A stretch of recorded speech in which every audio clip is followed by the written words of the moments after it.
As a student आप certainly जानते हैं कि क्या पढ़ना है और कब पढ़ना है, और ये सब चीजें हमें स्कूल में सीखने मिलती है। लेकिन क्या टीचर्स या स्कूल अथॉरिटीज ने ये सिखाया है कि कैसे पढ़ना है? ये सरप्राइजिंग है कि पूरे स्कूल टाइम में हमने कभी ये नहीं सीखा कि इफेक्टिवली कैसे पढ़े। कॉम्पिटिटिव एग्जाम के सीजन में हर जगह बस चिंता और नर्वसनेस ही रहती है। एक कॉम्पिटिटिव एग्जाम को क्रैक करना बहुत टफ टास्क है। कॉम्पिटिटिव एग्जाम को क्लियर करने के लिए सर्टेन माइंडसेट और अंडरस्टैंडिंग की जरूरत है, जो रेगुलर स्कूल, कॉलेजेस या एकेडमिक टेस्ट से बहुत डिफरेंट है। हालांकि एक स्मार्ट स्टडी प्लान, स्ट्रेटेजी और राइट मेंटल एटीट्यूड रखने से ये पूरी प्रोसेस बहुत मैनेजेबल बन सकती है। यहाँ कुछ टिप्स है जिनको फॉलो करके आप अपने एग्जाम की बहुत अच्छे से तैयारी कर सकते हैं। Know the syllabus, weightage of topics and pattern of exam. Exam से रिलेटेड सभी रिक्वायरमेंट्स को जानना और समझना फर्स्ट स्टेप है। आपको अपने एग्जाम के सिलेबस को अच्छी तरह से चेक करना होगा, जिससे आप आसानी से ऑनलाइन एक्सेस कर सकते हैं।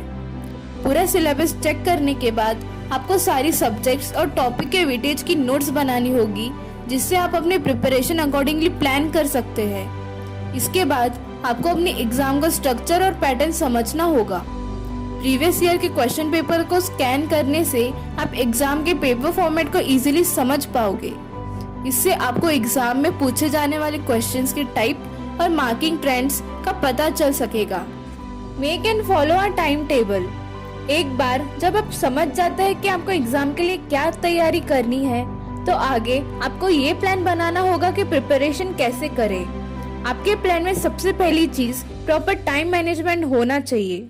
एक टाइम टेबल आपको और डिसिप्लिन और फोकस बनाएगा। इफेक्टिव टाइम टेबल बनाने के लिए सबसे पहले रियलिस्टिक गोल सेट करें, जो आप हर स्टडी सेशन में अचीव कर सकते हैं। दिन के उन पार्ट्स के लिए अपने स्टडी सेशन को शेड्यूल करें जब आप खुद को ज्यादा प्रोडक्टिव देखते हो। फॉर एग्जाम्पल, कुछ स्टूडेंट सुबह के टाइम अच्छे से सीख सकते हैं, जबकि कुछ देर रात के टाइम में अच्छे से पढ़ पाते हैं। ज्यादा से ज्यादा टाइम डिफिकल्ट और कॉम्प्लेक्स सब्जेक्ट्स को दो। कुछ टाइम के लिए ब्रेक लेने के लिए टाइम निकालना बिल्कुल मत भूले। पर हाँ, टाइम टेबल बनाने के बाद उसे फॉलो करना भी इम्पोर्टेंट है। Keep a set of reliable study source.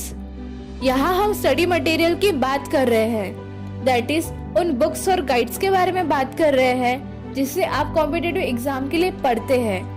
ज्यादातर स्टूडेंट हर सब्जेक्ट की कई सारे बुक्स रखते हैं, लेकिन कोई टॉपिक की पढ़ाई करते टाइम वो सभी बुक्स के बीच शफल हो जाते हैं। दरअसल अलग अलग बुक किसी टॉपिक के बारे में अलग अलग वे से समझाएंगी, लेकिन हर बुक के कंसेप्ट सेम होते हैं। इसलिए स्टूडेंट्स ने वही बुक्स यूज करना चाहिए जो बेसिक कंसेप्ट और फंडामेंटल्स एक्सप्लेन कर सकते हैं। Eliminate all the exam related fears and stress. Competitive exam की तैयारी करने के लिए मेजर रिक्वायरमेंट से एक फियर और स्ट्रेस को पूरी तरह से एलिमिनेट करना है, क्योंकि इससे आपकी लर्निंग पावर कम हो जाएगी और कंसंट्रेशन रिड्यूस हो जाएगा। मेडिटेशन और योगा जैसे कुछ हेल्दी टेक्निक्स को अप्लाई करके आप हर चैलेंज के लिए अपने माइंड को तैयार कर पाओगे। ये उन टॉपिक्स को प्रैक्टिस करना कंटिन्यू रखेगा जिनके बारे में आप कॉन्फिडेंट नहीं है। सभी फियर और प्रेशर को एक्साइटमेंट और पॉजिटिव थिंकिंग में कन्वर्ट करने का ट्राई करो। नर्वसनेस और स्ट्रेस को एलिमिनेट करने से आपको कॉम्पिटिटिव एग्जाम की तैयारी के टाइम फोकस करने में मदद मिलेगी। Never try to study anything in the last few days. Exam के पहले के कुछ दिन अपने नोट्स को रिवाइज करने और अपने पास के स्लाइटेस्ट डाउट को क्लियर करने के लिए है। ये श्योर करें कि आपने हर इम्पोर्टेंट टॉपिक को स्टडी किया है और एग्जाम से पहले इसे अच्छे से रिवाइज किया है। पिछले कुछ दिन में एक न्यू टॉपिक को पढ़ना मत शुरू करो, क्योंकि इसके दो कॉन्सिक्वेंसेस हैं। फर्स्ट, कि न्यू टॉपिक को रिकॉल करने के लिए आपके पास ज्यादा टाइम नहीं रहेगा, और दूसरा कि ओल्ड टॉपिक को रिवाइज करने का टाइम आप खो दोगे।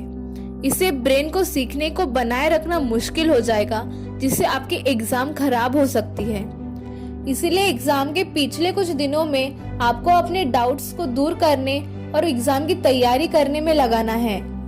इधर बताई गई स्टडी टिप्स को फॉलो करने के बाद आप देखोगे कि आपका पढ़ना इजी हो जाएगा और आप बहुत अच्छी तरह से एग्जाम के लिए प्रिपेयर करोगे। बस एक बात ध्यान रखें कि किसी भी डिफिकल्ट एग्जाम को क्रैक करना आसान और सिंपल हो जाएगा अगर आप ना ही सिर्फ हार्डली बल्कि स्मार्टली स्टडी करेंगे।